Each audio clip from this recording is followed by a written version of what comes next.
Hello and welcome to the STCfit Learning Podcast. I'll be your host today. My name's Ben Scott. I'll be joined by Jason Galea.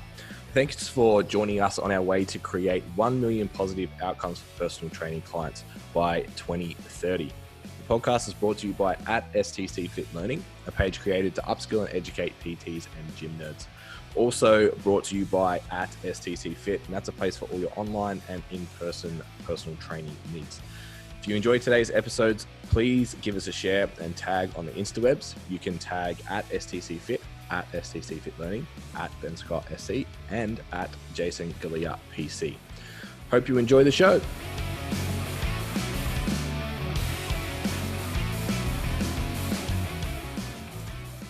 What's up, Jason?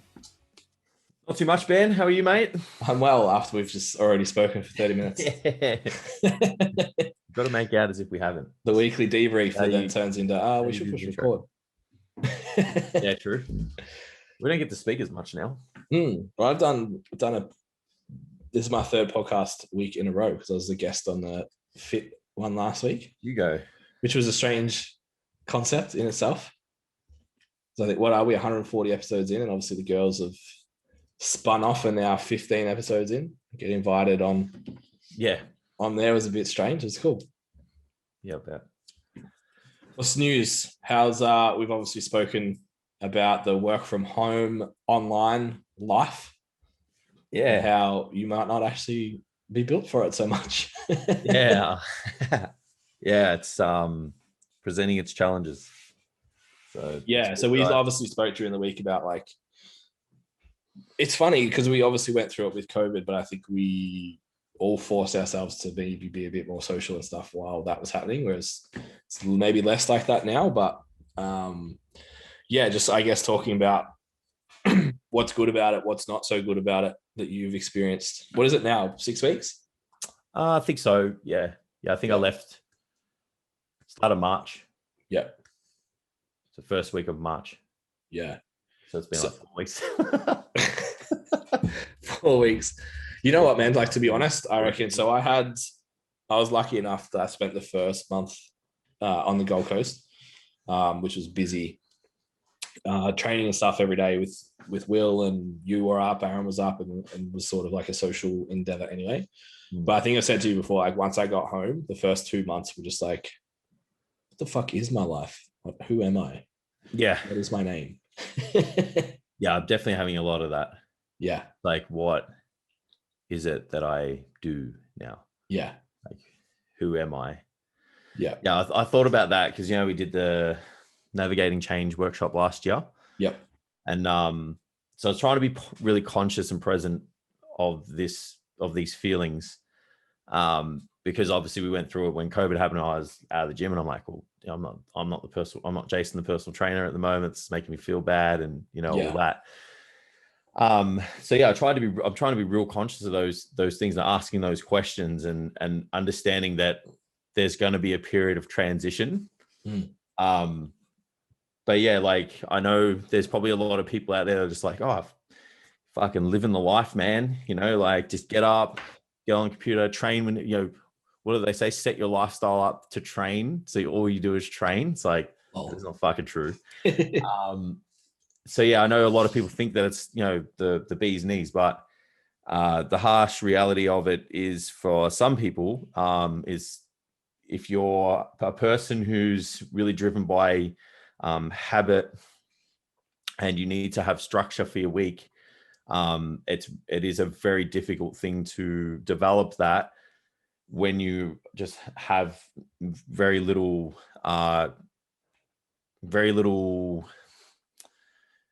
pressure to actually go and sit down and do something. Like, it's like going to university. Like, I was like, oh wait, I can just go when I want to, and I don't have to go. So it was like, there's a bit of traffic, not going.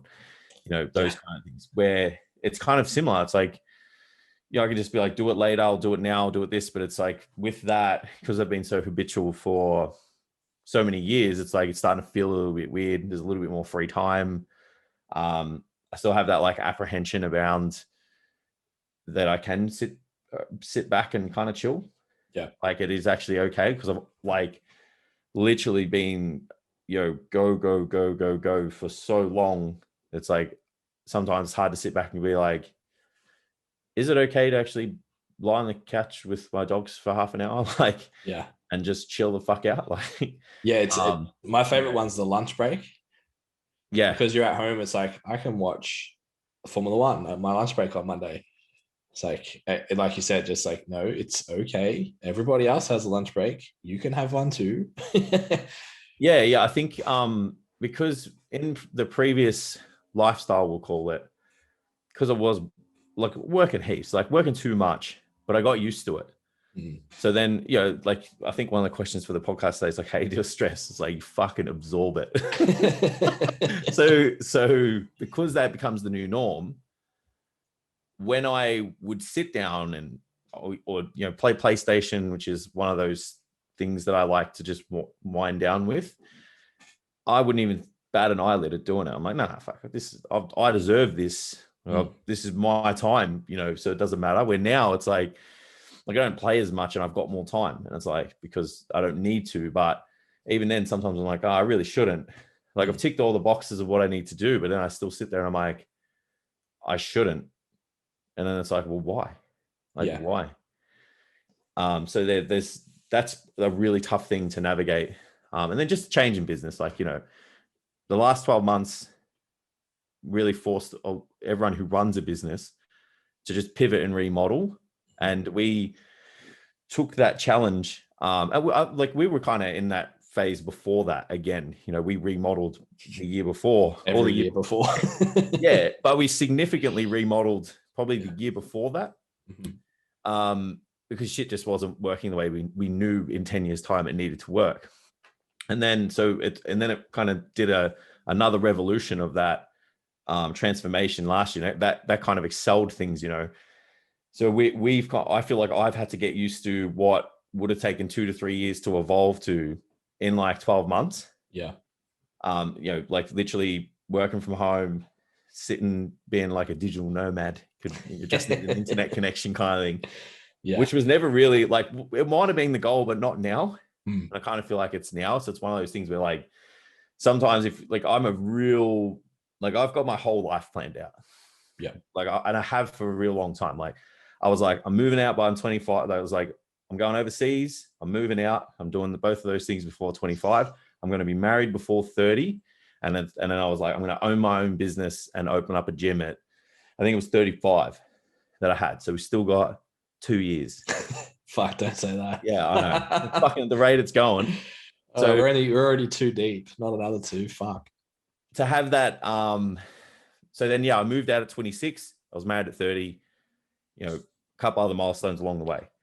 So I think, like, when you're one of those people that sets these deadlines for life, and I've got my vision board and the things that I want to achieve within that in life and then in business.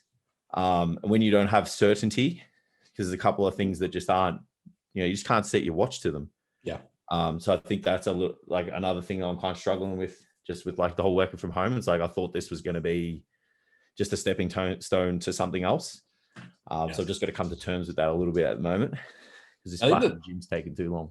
Yeah, I think the timing is rough. Like you said, if we were checking into an office space in our facility, there's probably this conversation almost doesn't happen. But it is interesting, like, looking back at my progress. So by the time COVID hit me, so I finished June 2019. So it was the best part of 8 months before we went into first lockdown here in Melbourne. So I was sort of in a rhythm by that stage, and I was laughing like, my life hasn't fucking changed. I don't go anywhere anyway. The coffee shop that I do my one trip to every day to ensure that I have some sort of social connection and I see the sunlight is like, they're still doing takeaway. So nothing's changed. But obviously over time I started to miss the weekends and stuff and the restaurants, because that's my hobby, is to eat. Hence fat powerlifter life.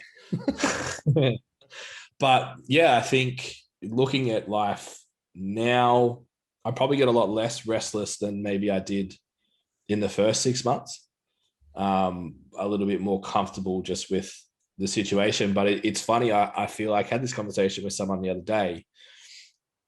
They were like, oh, do you think you tend to be more charismatic online or in person. And I was like, at this point, if I'm in my zone, like if we ran a workshop or whatever, like I would be no different to if we're doing anything work related and that's my space, we're in the gym, whatever, like it's fucking, let's go. Put me in a room of people I don't know where I have to small talk and not talk about shit that I love, which is pretty much what I do all day, every day now. I'm just like a deer in the fucking headlights. It's so draining. Just like, this conversation is not like fulfilling me in any way. Please let me go home. And it's I find it really challenging. So it's interesting how that shift changed. Whereas like when you're doing face-to-face PT, like having added some back in now, it's like that small talk, those little like, oh, what's on for the weekend stuff actually become important, and they are kind of rewarding. Yeah. So it's interesting. I can see if I stayed in this role for another 12 months, 2 years, I'd be like just a fucking hermit that doesn't want to leave. And you see like the old guard of the academics in our industry and the people we follow that just like fucking hate everybody. Yeah. Like I get it. Yeah. I can resonate with that. So just got to strike a balance, I think. Be very conscious of leaving the house. Maybe, like I picked up another hobby, as people probably knows. So I've actually tried to start playing golf. So that's been a good thing because you can play on your own, you can play with friends, you're always outside. So that's definitely helped a lot. So just have to be very conscious of like when I do have a little bit of downtime, excuse me, that I am doing some things that I find fulfilling, not just kind of like sitting around just killing time at home doing nothing, like just brain dead stuff. Because then when the week comes around again, it's like you've spent all your week here and you spent all your weekend here. Yeah. Like you just sitting in the same spot doing the same thing. So yeah, it's not all sunshine and rainbows. I mean, I don't know, this maybe because I'm used to an amount of work. I'm used to a degree of time, and we've spoken about this in the past. Like I'm just used to having so many tasks and just like, I feel like I really thrive under pressure. Like last week, I had all that shit to get done, and I spent from 2 to 4:30 a.m. at emergency because they've had the problems with their teeth, and I was tired as fuck, but I got it all done. Yeah, like I'll just absorbed that shit and came out on top. I was like, fucking crush that. Where when you go to like, all right, you've got 24 hours and there's not really that much on today, and you've got to do this stuff. It's like, get it done. Then you're like, all right, fuck, are we going to do something else now? Or yeah. So I think if you're someone who hasn't had a big workload and then you move online, it's like, oh, this is fucking great. But there's some people out there that just thrive off challenge, thrive off, what's the next thing? It's a perception of difficulty too. Like if you've never been busy doing 40 check-ins a week, it's like, oh man, I'm so tired. Yeah. It's like for us, like check-ins is like, oh, I'm just going to chill out for a bit and do my check-ins and then go do the rest of the hard shit that we have to do. I don't know about you, but like check-ins is a fun part of my week. It's not the work part of my week. It's like, oh, I get to communicate with my clients and see how they're all going. That's awesome. Yeah, definitely. Yeah. I don't know if it's like a mindset that people have, like that you just can't, because surely like these people that have these brands, these empires, like surely they don't just do the bare minimum. Like it's like, what's next? So I'm thinking like maybe some people are just that kind of person. Like, and it's not like I want for more and I'm not happy with where I'm at. It's just like, it's just fun to think about the next thing. Like it's fun to think, it's kind of like why I like bodybuilding. It's like you can get bigger, and then when you're bigger, you can get even fucking bigger. Like, once you get bigger, once your arms grow into your shoulders, you could grow even bigger shoulders, so you could grow even bigger arms. Like it's just that whole like what's next. And it's not like, I'm like, oh, life will be, I'll be happy once my arms grow into my shoulders kind of thing. It's just like the pursuit for the next thing that you don't have. Yeah, it's that core value of growth and learning, right? Yeah. It's like if you're not growing and learning and you're not, for me, it's also contribution. If I don't feel like I'm contributing, it's like the fuck, it's boring. What are we doing right now? Yeah. Can we start a new project? Like, yeah, I totally agree with that, man. It's just like there just has to be something else. You know, once you get to one thing, it's like, okay, what are we doing now? Like, I can't just sit back and just tick the box and I'm like, I'm done. And there's a lot of, and like life right now is very constrictive, in my opinion. There's no overseas travel. Yeah. It's like huge core value of mine. Honestly, I feel like that's a big part of it. Hey. Yeah, well, like normally I would be in Bali right now. Yeah. Like that's my thing, you know, work hard for 12 weeks, spend Easter in Bali, you know, book another holiday as soon as I get home for the end of the year. Yeah. And it's like, cool. That's like the living life part. It's like, this is what it's all about. It's experiencing culture, spending some time with the wife, just, you know, doing some things that we value as a partnership, as a couple. And I know that that's definitely playing its roles right now. It's like, look, I'll be honest with you, man. Like, I don't want to fucking book a holiday in Australia all the time. Like, I live here. Yeah. I'm 33 years old. I've been up north and I've been here. And I know people say, oh, there's parts of Australia, you know, they're amazing. I'm like, yeah, it's fine. But I don't know. There's something about like, if you don't speak the language and you don't eat the same food as us, it just feels different. Yeah. You know, it just feels, you know, it's nice to experience other cultures. It shrinks you. It makes you realize how not the center of the fucking world you are. Yeah. And it grounds you too. Yeah. Traveling is grounding and humbling is the two words that I would use. It's just like, put yourself somewhere else in a country that's fucking 400 times older than where you live. Yeah. Expose yourself to the different problems, to different whatever. It's like, oh yeah, like it doesn't actually revolve around the western suburbs of Melbourne. There's actually quite a large world out there. Yeah. I think there's an extreme value in that, and going and experiencing a culture that, you know, you find it's amazing, and you know, seeing the way they live life normally, and then you come home and you're like, wait, if I can sit at home and like I've got this awesome computer in this mad house, and like we have an awesome internet. These people like trying to live off fucking $3 a day. Yeah. Like it's a really, you forget that though. Like you forget that real quick. When you go there, it's like you come home and you got this new sense of like appreciation for like just what's normal for you is you know, living life to its fullest for other people. And how much of a shame it would be if you didn't optimize the opportunities you have in front of you. Yeah. So don't waste them. Like, you just happen to be born in the right spot. Like, fucking go get it, man. Yeah, agreed. Yeah. So that was that an intro, or was that like part of the episode? Who knows? Who knows? Good luck with the title for this one. Yeah, timestamp that, Tam. Good luck. Yeah. But what I am curious of, and the theme of the questions that we got today sort of flow around this a little bit.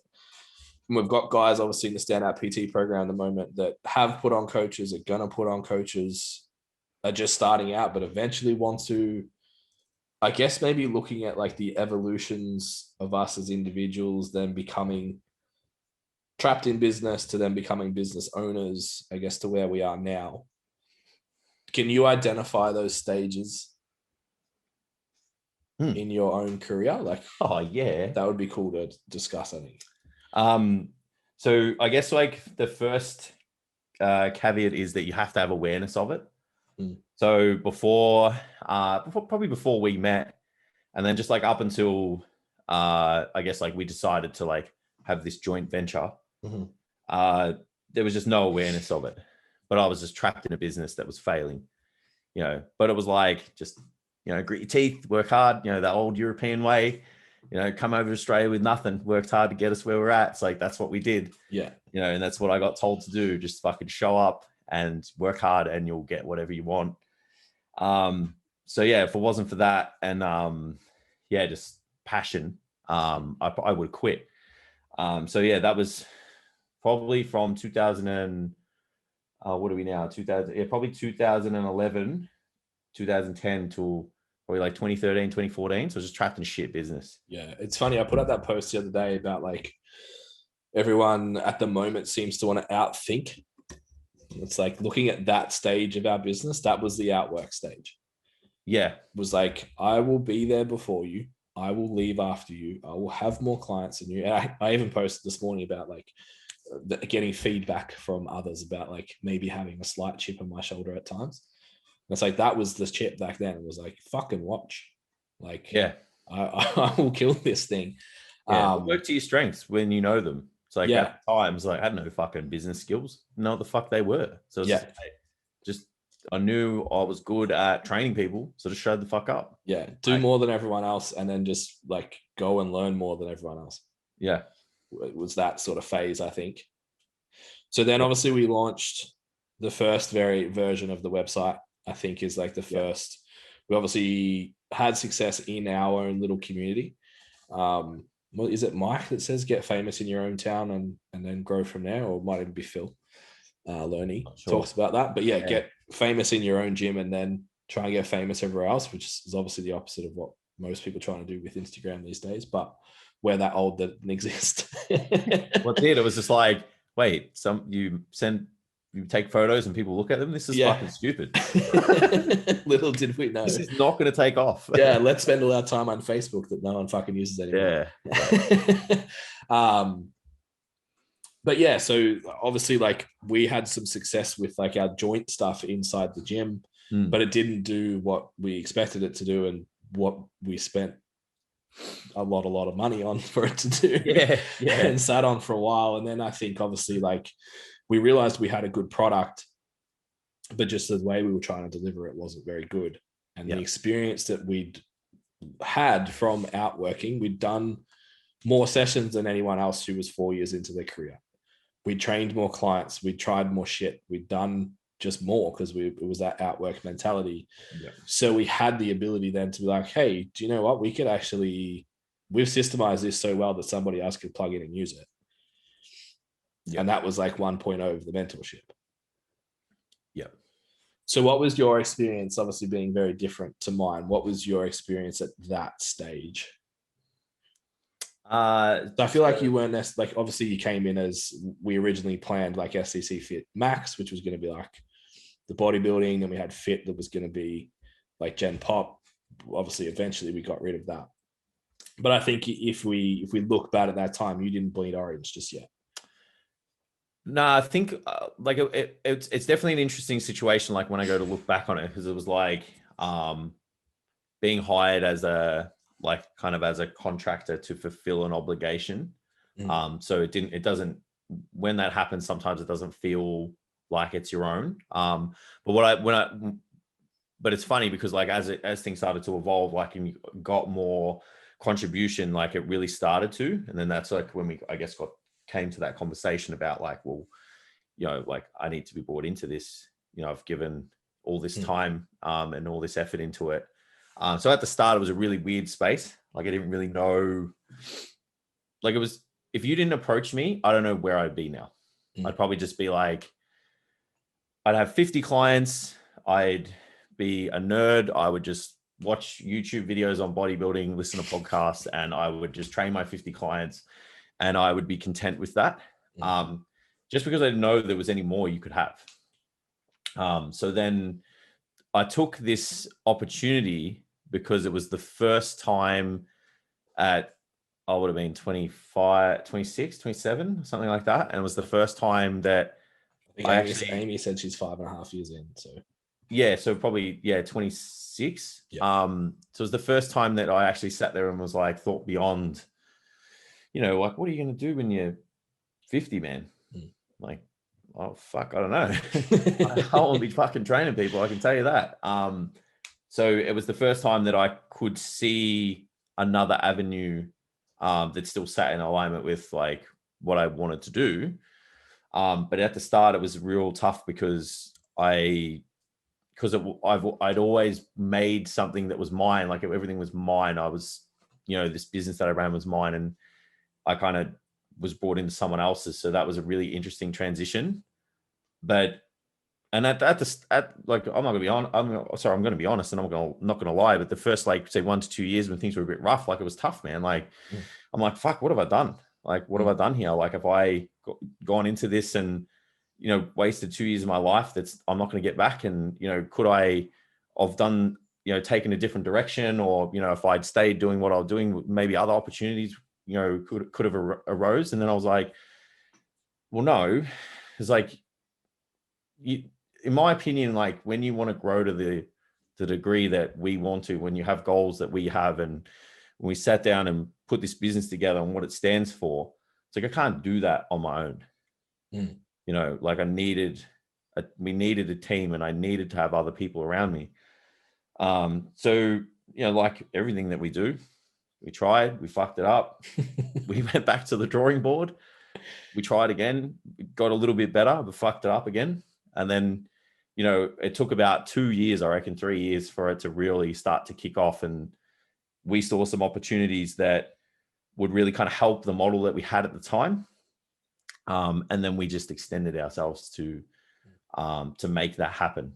As when we started to really facilitate ARPT and, expand the mentorship and take that to another level, and, downsize the PT side of the business, like for us personally. Yep. That was when it was like, this is actually, having a lot more impact than we'd had previously. So we kind of went to that running a business thing. Like we previously were failing separately. Then we both bought a job together, an expensive one. We made a website and bought ourselves a job. And we thought that was going to solve the problems. And then we started to run a business then. And then, now we obviously are in that kind of scaled business owner section. But that took a long time too, because the transition from the running a business was like, we sat down with someone and they basically just told us our business was shit. Like, hey, look, tell me how it works. And it's like, we do this, and that. And they're like, that's pretty shit. And it was like, fuck. Yeah, it is. Like, yeah, it is. It is, isn't it? Yeah. So then we were like, okay, well, let's wipe the slate clean. Be less shit. And just change again, and take that next leap. So I think that was probably the most humbling of all of them. Like when you run a failing business, it's like, I don't feel like I was as emotional about that, maybe because of my age. But when we were in that, it's interesting though. Like once you had that torch come in and go, hey, look, this is fucking dumb. And we went, yeah, you're right, it is. Before that, like if you were to speak to any other personal trainer, tell them what money we're making, what we're doing on a day-to-day basis and stuff. And even at the time, perceptually, it was like, we were fucking killing it. We knew that the model wasn't sustainable for us. It was like, we can't do this for another 5 to 10 years. This isn't going to deliver us the outcome that we want. We need to go find someone to help us, because we're making good money and stuff, but it's like, fuck, we're tired. Doing a lot for this. I was like, does it really have to be this hard? Does it have to be this hard for forever? And where's like, this feels capped in some way. Like at what point do we break these shackles? Because it always was just around the corner, but we just never hit it. So it's interesting, I guess, like during that time, I think I had frustrations, but I don't think I felt as though we were ever in doubt of it not working out. It was just, we hadn't found it yet. And it was like, let's try this thing. Let's try this thing. Let's try this thing. And then, that conversation was like, okay, well, that's a really big step forwards. Even though we had to take 5 steps back, it was a really big step forwards. Yeah. I don't know, maybe your experience was a bit different. No, it was quite similar. I just remember the most notable one out of all of them, the most notable moment was just when we went away for that weekend, where we had really shitty internet. And it was just like, just black and white, your current business is shit. Like it's shit. I was just like, okay, so we have to go back to square one. But the positive thing about that was then it was like, well, let's actually, because our business just evolved. Like it just went, it sprouted like a flower, but you didn't know what the flower was going to look like. It just fucking grew. And you were like, okay, so this is it. we were just like, just trying our best along the way. Like someone said to me, like, oh, you guys would have learned all that in business schools. No fucking business school. There's no fucking book that tells you like, hey, this is how you run a business. And this is like, there's none. I don't give a fuck what anyone says. No, there's no step-by-step process for all of it. Yeah. Every single part of it. Sure, there's an ABN and this is how you do payroll. And, this is how you, and then you've got to go and learn how to lead and, all that shit. But there's no one-stop place. So we were just, a lot of it was just taking it as it comes. By the end of it, it's like, because we had very little direction, we'll call it. It was just into something that it was shit. And we also knew it was and didn't know what to do. Yeah. So that's why we asked for help. So we asked for help. And then it was funny because it was like, we asked for help. And then they were just like, start from scratch and this is shit and charge more money. Like that was it. Yeah, we basically paid $5,000 for, we did the rest. Let's be honest. We did the rest of the course and it did fuck all. Yeah. But we increased our prices and actually just being held up mirror in the face. Hey, this is not a fucking good business was enough for us to go, all right, we need to do this better. Yeah. And that's what we got for our $5,000. That happened in the sales call, not in the course. Yeah. That's it. Yeah. So it was probably not the best investment of money someone could have just said that to us, but we definitely made that money back. That's what we always say. Yeah. Definitely a 10-fold return on that. Yeah, for sure.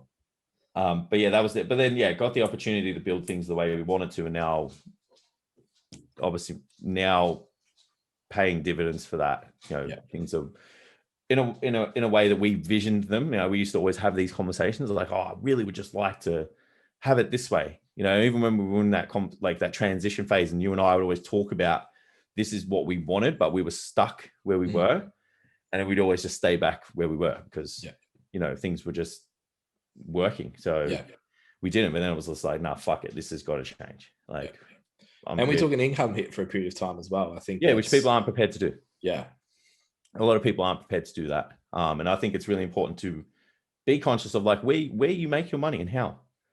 Like it's all good. Like, I've done the 16K month and,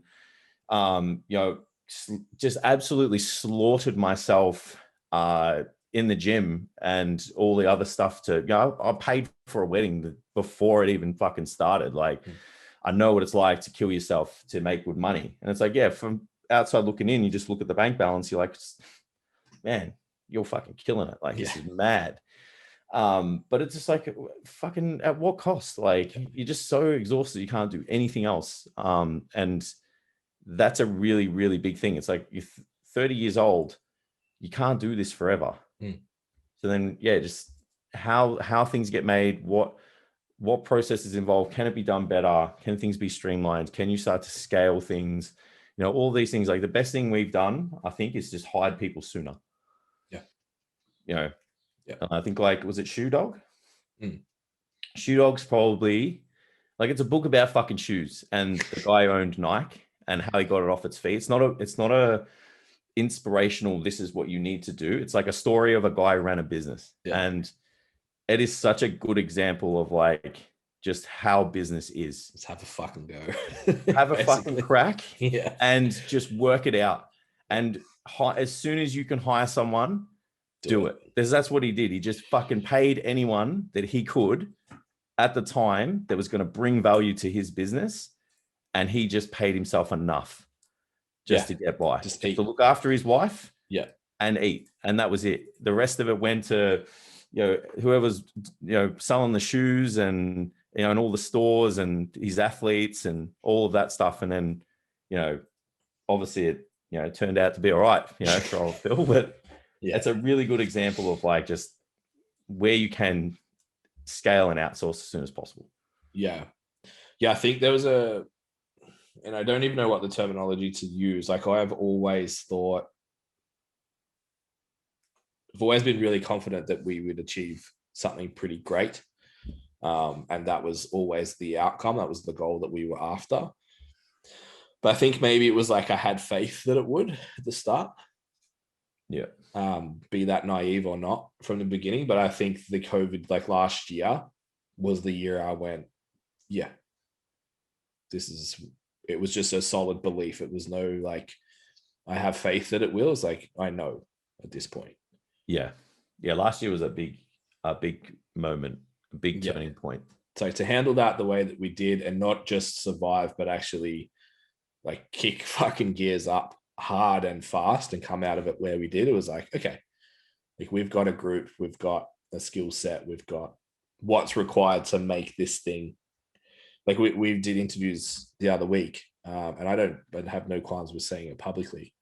One of the questions is like, we plan on being number one personal training business in the world. How do you contribute to that? Because that's honestly like, that's the trajectory. That's what we want to achieve. And like you said, there's always that, like, it's not that we're unhappy now, but what's next? How do we make things better? Yeah. And I think for some of the people out there that don't want for more, like there's nothing wrong with that. Just don't shit on others that do. Like there's a lot of people out there that are very driven by the idea of a challenge. And that comes down to their values, which are, different from person to person. And you almost feel a little bit uncomfortable, like striving for more. Like, because some people are like, well, shouldn't you really be happy with where you're at right now? It's like, happy is not what we're talking about here. Yeah. Like being content with where you are, it's like, that's not part of the game. Growth isn't a destination. It's an ongoing process. Yeah. 100%. So I know I've dealt with that personally, and growth shows its face in many different ways. And that is something that people really should accept, because I feel like some people make opinions of others based off like what their interpretation of, them wanting to always drive for more. And it's like, well, just let them be them, like, I don't care if you always want something, man. Like if that fucking, beats your heart and fucking puts food in your belly and, makes you fucking bounce out of bed every day, like good on you. Yeah, 100%. So we did have questions come in, which, like I said, sort of relates to the story, but I thought the story would be cool just for where a lot of the guys are right now, and potentially the listeners as well that are on that sort of trajectory.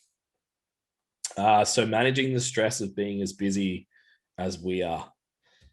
I was just going to say, like, we just cuddle sometimes. Makes it less to keep going. I actually already answered this question to the person who asked it. It's very interesting that we asked it again. So that's public. Yeah. Do you want the honest answer, or do you want to hear what everyone tells you? We don't fluff on this podcast. You absorb the fucking shit out of it until you can't. Like, I don't care what anybody says. Any successful person on this planet has gotten to a point where they have just absorbed everything they fucking can, has extended themselves beyond that, and has just ridden themselves until either they survive or they don't and they break down. Yeah. Like, I don't know anyone, like, I'm not saying that like that's what everyone should do, but if something means enough to you, you will do it. You'll get up when you don't want to. You'll go to the gym. It's like no different to training. Like, if you want something bad enough, you will make it fucking happen. I think, outside of that, it's just knowing when to, like, when the blinkers start going on. And I think it's super important to have a support network around you. Yeah. Check engine light. Yeah. Like we obviously confide in each other. Yeah. That's a super valuable thing to do, because like you get it. Like Steph's a good emotional support for like, our life is ending and I feel emotional and I need that, human interaction to fulfill that.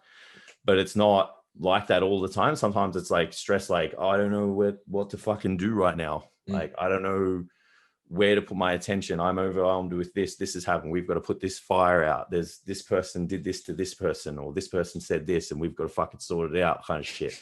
Just the shit we deal with on a weekly basis kind of thing. And it's like confiding in you and Michael fulfills that part of it, which can lower the stress and like, hey, this is the direction of the business. But then there's also to have that kind of, we're not really going to cuddle. Like, you know what I mean? Like, we'll virtual cuddle, and it's like, yeah, sure, we'll do a little bro tap and that, but it's like, we're not gonna, you know, like there's the chain of command, you know, for that. And Steph's number one for me. Like Amy's probably number one for you. And it's like, cool. Like if that isn't working out, it's like, cool. Then we step in after that kind of thing, you know? Yeah. So yeah, support network's super important. And I think just communication, man, like we catch up weekly. It's like, this is where the business is at. This is where we're going. Like that was a super valuable thing even just last year. It's like, this is the climate. Well, everyone knew what the climate was, but so you were just expecting like, all right, we're just going to fucking drown here, you know? And it was like, no, this is the state of our business right now. And and then we had our projects and this is what we were working on and this is where we're going. Yeah. And that's a super valuable thing because sometimes stress and apprehension can just come from like your perceived idea of what's happening. And it's not always the case. It's not always what's actually happening. Yeah. It's interesting. And I, definitely agree with all of that. My number one coping mechanisms is back scratches from Amy. It's like fixes all things in life. It's like scratch my back or like scratch my head and I'm calm. Life is better after that. Jace doesn't do that for me, unfortunately. Even in the smallest Airbnb that we may have stayed in. I think we touched legs on that couch. That's about it. That was it. But I'll take a different approach to looking at this. And you might say it's cliche. I don't really care. If your goal's big enough, you don't see the obstacles. So if you genuinely, like I just said, like we want to be number one in the world in the personal training space, like fucking having an issue with a trainer or something is like, okay, that's just today's job. Yeah. It's not the end of the world. It's not fucking anything more than that. It's just like a problem to be solved in this moment. It's like, okay, this thing's really busy. I don't really know how to do this. Like it's where's the solution and how do I solve it? It's not sitting there like, fuck, this is going to cripple me or anything like that. That comes with a big why and a big goal, I think. Yeah. I think, again, the post I put up this morning was just sort of like that. Probably came from a place of a fuck you attitude when I started. I still have that when it needs to be turned on. But it more so now is like, what's the value that I'm trying to fulfill and being aware of that.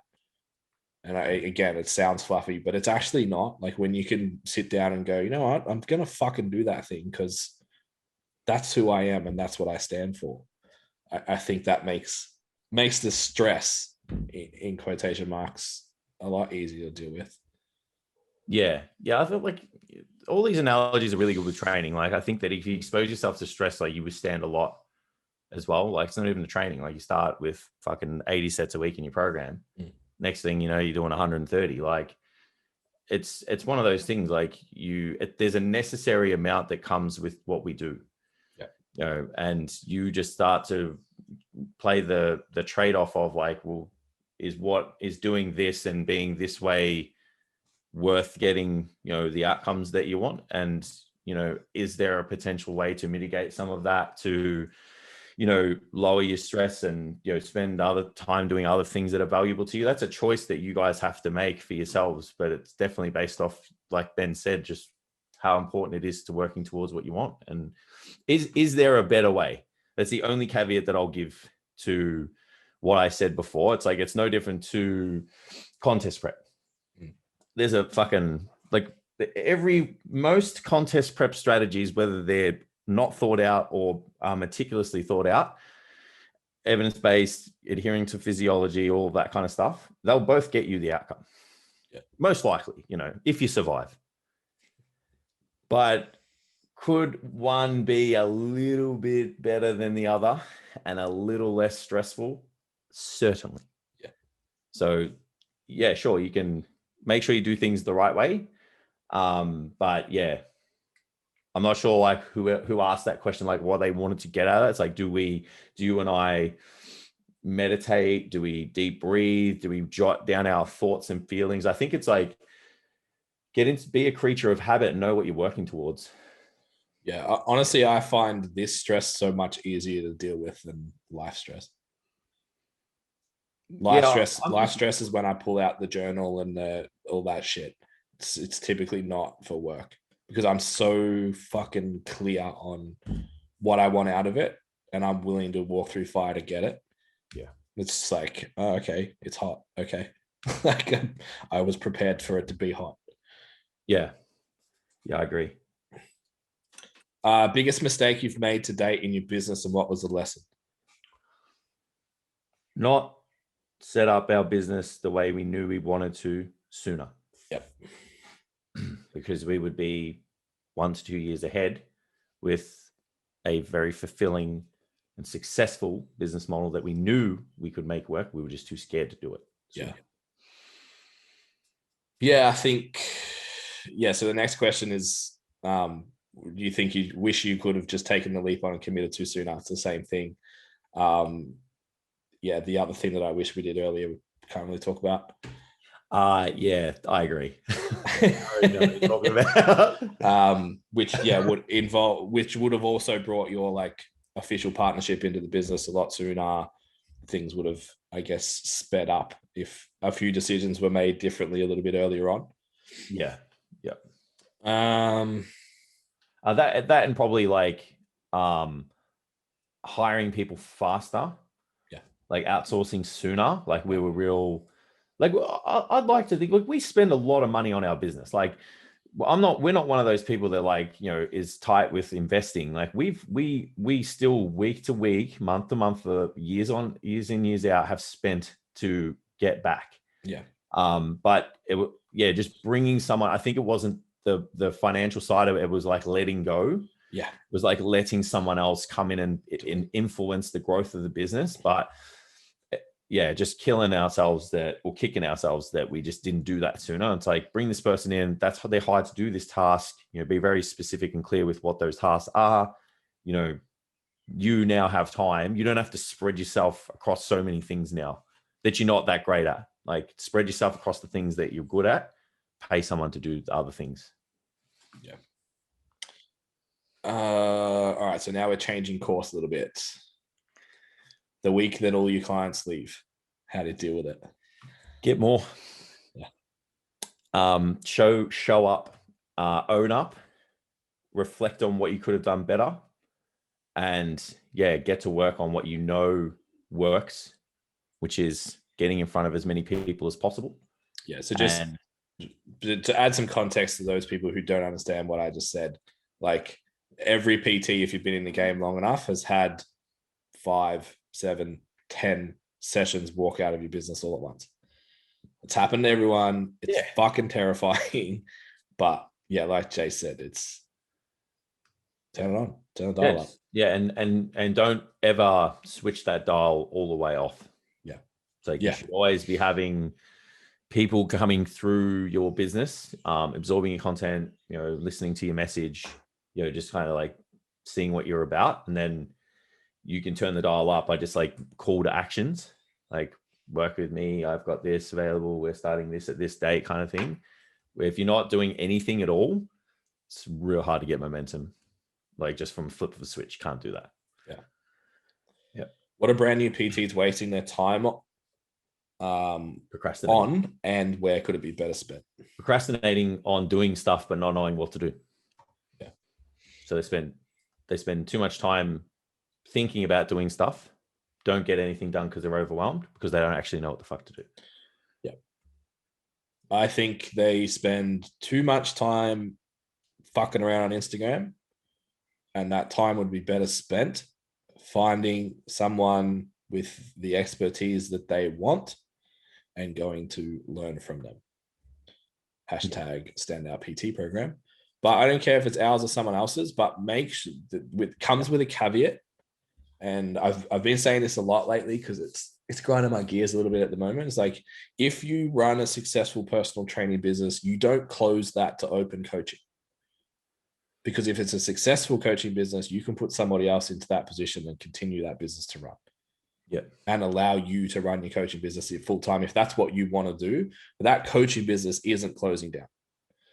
So don't go hire a coach who doesn't have a PT business. It makes no fucking sense. Yeah, I agree. Whether they tell you they made their 6 figures for 1 or 2 years and then I just liked coaching better. It's like, well, if you're such a good business coach who's teaching a system, why isn't it still running? Why isn't somebody else managing it for you? Yeah. So it doesn't even need to be a formal course. It can be a trainer that you spend time with, you shadow with, you pay to fucking buy them a coffee every single week, or a formal course, but find somebody who's actually doing what you want to do and has the know-how in the areas that you don't, and you'll be fine. Yeah. Agreed. What's a fixed mindset that stands in the majority of new PTs' way of building success in the business in 12 weeks? Fixed mindset. Yeah. So what fixed mindset? Well, PT's letting stop them from being successful. They think the gym's going to take care of them. Yeah, thinking the gym's going to take care of them, thinking that their skill set is what's going to make them busy.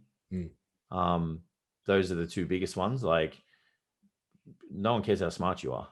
Like, no one sits down with you and says, all right, tell me what you know. Like, have you ever been asked for a qualification in 10 years? I've had one or two people ask me about my qualifications, and I'm just like, but even then it just didn't go anywhere. Like that wasn't the thing. It's like, what do you want? Like, we spoke about it. We did sales this week in Standout PT. It's like the outcome is everything. And your ability to deliver the outcome is everything. So it doesn't matter what your credentials are. It's interesting with just on that, like I found it fascinating. It's like we obviously did a role play where we actually omitted what the service was, what you actually get, like the program, the nutrition, the check-ins, the free resources, the educate, all of that shit was omitted from the console. It's like, all right, who wants to sign up right now? And the whole fucking room put their hand up. Yep. It's like maybe they were flattering me because they were in the group and you're not going to not put your hand up, but like it's what you actually have doesn't matter. No one cares what you get if they get what they want. Like if they're there for an outcome and they can see the outcome, what's involved in that outcome, it's not an issue. Yeah. So I'm going to spin this one in a couple of different ways, but I'll let you take the actual question first. How to deal with clients wanting to go away, be sick, or take time off for injury? Communication is a big one. Terms and conditions at the start of what happens in those periods. So you need to have we have very clear terms and conditions on missed sessions, injuries, illnesses, time off. So because of that, it allows our trainers to continuously, have an income coming in, and they can make those sessions up at the convenience of themselves and the trainer with whatever's missed through whatever reason. As long as it's obviously there's individual nuances when we talk about injury, that's a very broad kind of thing. But yeah, most cases and even then injury to what extent, it's like just train through it, just train around it, not through it, through pain, but it's like have a network of allied health professionals so that you can consult with, and together you guys can work through with the issue and around it at the same time to whatever goals that they have. So yeah, terms and conditions and good network of allied health professionals at the same time. So I'll spin off this one as well, obviously, because Queensland's just come out of lockdown. Today still. I think they're out tomorrow. 3-day lockdown, and just I had a conversation with a trainer up there just around how COVID cost him business. Yeah. It cost him money. I just want to be really clear that it comes from a position of, I want you to be successful. I'm not trying to call you out or have a go at anyone who's in this position. If you lost money during a 3-day lockdown, your business model sucks. It's hard, and it's us getting that phone call that, hey, your business sucks, and you can choose whether to turn the podcast off right now and never come back, or look at it and go, what do you mean? Do people actually get paid for those 3 days? Hell yeah, they do. Yep. Every single client should be on direct debit. Every single client should have a client agreement. Yep. It doesn't matter if you're seeing them weekly, fortnightly, monthly, 6 weekly, whatever, that. There's an agreement in place to run your business, to prevent you from going under when shit like this happens. Because imagine if it's 30 days, not 3. Yeah, well, that's it. It's just it's the same as last year. It's March comes around and it's it's going to be, what did they say, 4 weeks or something? And we were like, no, it's going to be 6 months. And it was 6 months. Yeah. Well, it was 10 in the end. Oh, well, yeah. 6 months for the rest of the country. Yeah. Yeah, but your model is everything. Most valuable resources PTs can have on hand to support clients. Oh, depends who you work with, maybe. Mm. But I think some form of like, goal setting. If you have scope for nutrition, that is very valuable, or just sending them resources that other nutrition companies have made so they can get educated on that stuff is very valuable as well. Yeah. Accountability. That's also a really good one. I don't know. Resources is huge, like for PTs, like, so yeah, it's really tough. It's a really tough one to like. Good network of trainers, like we've got our little network of people that we just talk shit sometimes. Yeah. I think that's really good to have as well. Yeah, I think, and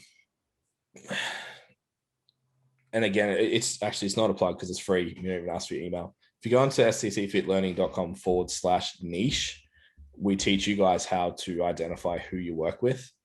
Your best resources come from that. Your best resource comes from knowing what problems your clients actually have. So we talk about having the core 3 and then 100 pain points. If you can put together resources that solve all of those problems, you're it. Like you're an elite level PT at that point. Yep. So yeah, for stcfitlearning.com/niche will help you get to really clear on who your clientele is. Most common gym niggles and injuries, the causes and how they can be avoided. So the most common ones I don't know. I can tell you the cause of them. So it's poor load management, poor movement, poor execution of exercise. So it's one of the 3, or all of them. Yeah. They're the most common ones.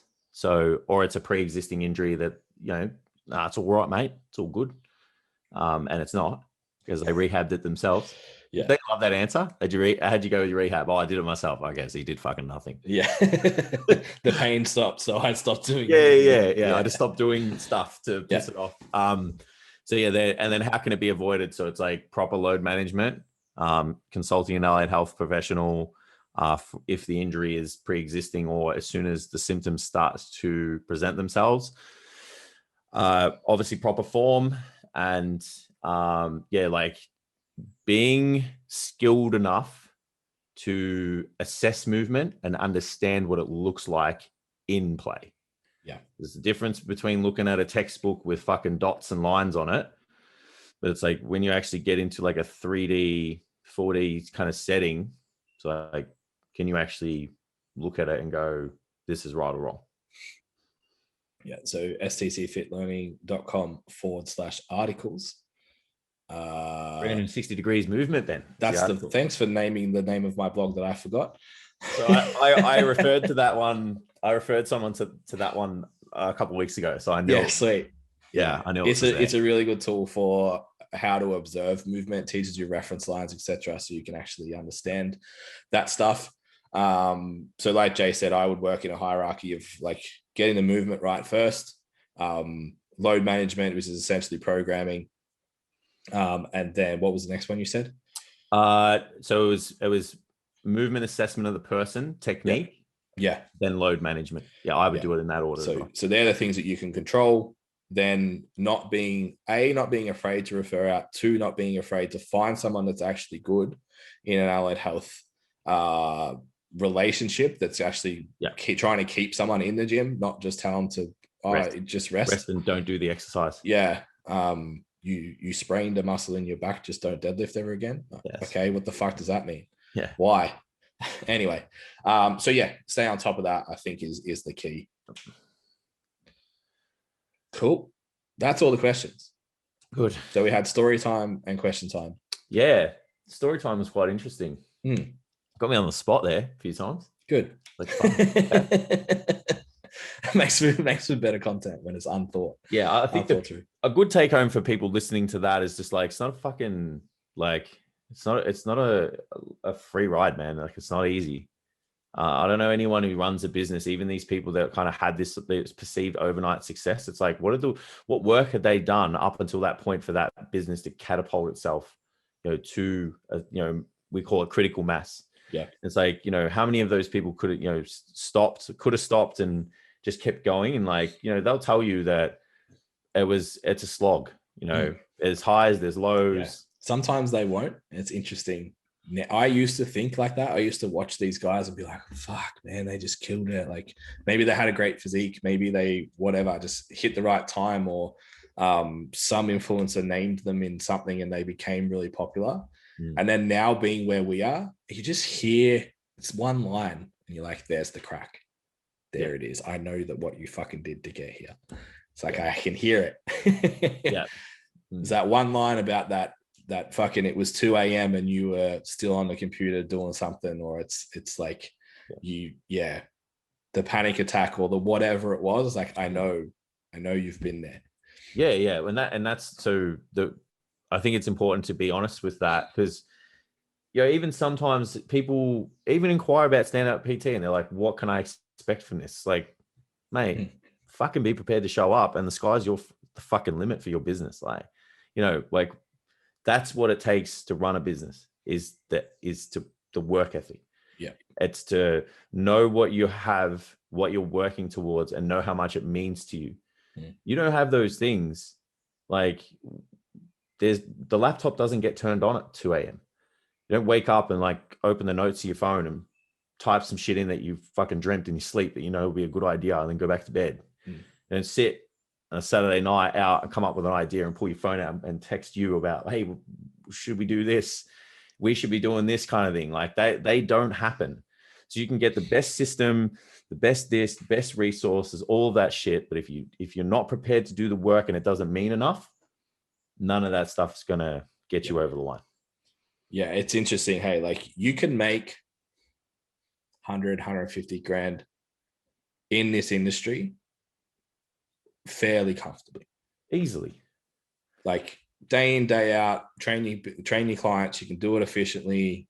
And that's, when someone says like, oh, what can I expect as an outcome of Standout PT? It's like, if you just apply everything we give you, that's your life now. Yeah. I remember, when did we go to that Phil Learning workshop? The only one he came to Australia. How years ago?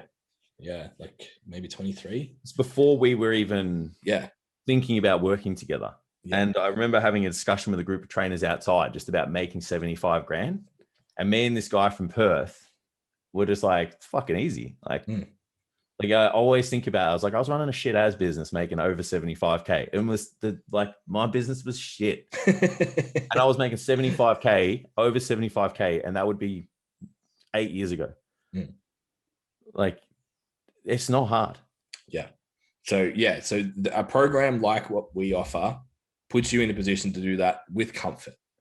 Yeah. You want to go beyond that. You want to make, and like I said, like core value for me is contribution. I know Jason's the same, and there's other stuff at play in there, but it's like, I want to go bigger than that. Not for the money, not like the money is the way to keep score, but it's like, there's more shit that I want to do. It's like, don't expect to work 30 hours a week and to be comfortable. Yeah. Yeah. For some people, it's about the impact you can have. Yeah. That's what it is for me. 100%. Yeah. And I think we mean the same thing. Impact and contribution is 100%. Yeah. I agree. It's just like, you want to leave a stamp. Yeah. You know, you want to have something to leave behind. Yeah. I think that's as good as place as any to end it. Yep. Agreed. Sweet. STCfitlearning.com for everything, resources, information about Standout PT. It launches on the 19th. Yeah. So you have 3 weeks to get in there. We'll take you on, students, guys. If you're thinking about it, you got questions, bit unsure, you're on the fence, like have a chat. Like the guys who are in the program can't tell us like just how grateful they are with like the information and the resources they're getting. We know this service, this product, this whole program is what you guys need. If you're thinking about doing it, you should do it. It's that I got no other thing to say. Like it gets fucking results. Yeah. So get on the website, do the scorecard. That'll give you a good, I guess, a reference point as to where you actually are right now in your business and what needs work. And we'll reach out to you for a chat about the program as well. At STCfit_learning on the Instagrams, value on there as well, at STCfit at Jason Galea _STC, at Ben Scott STC, if you want to follow us, see if lists and weights and what our clients do. That's it. That's a good one. Righto. Thanks, guys. All right. See you next time. Bye.